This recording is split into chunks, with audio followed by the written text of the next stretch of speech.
Hi! So today, ang product na ibibida ko sa inyo is yung tinatawag na card organizer. So ito siya. Yan. And then ganito naman siya sa likod.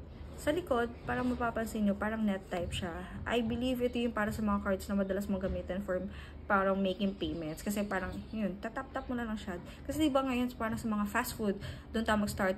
Parang before sa counter ka order, magbabayad. This time may mga machine na doon ka mag-order. And then may option doon para doon ka na rin magbayad. Parang meron siyang scanner and then all you have to do is di ganun yung card. Tapos ma-accept na yung payment mo. Now, the reason bumili ako ng ganito is before yung mga cards ko nasa Ziploc lang. Ang tsaka tingnan. Kasi diba may trabaho ko tapos nandun lang siya. Tapos may sentimental value to kasi husband ko yung bumili nito. Siya yung nagbayad para nito. Tapos yung sa kanya maganda rin. Kaso nga lang kasi medyo pricey. So, okay na to. Libre naman na to, diba? Aangal ka pa ba?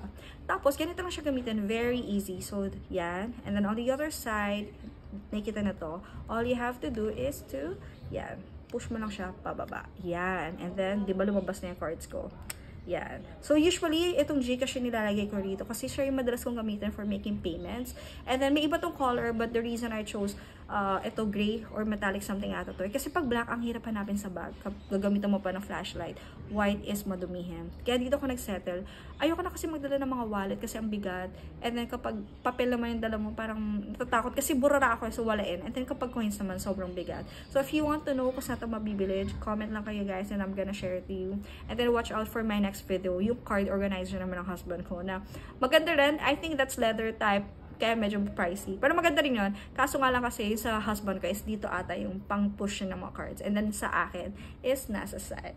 So, ayan lang. Cute, diba?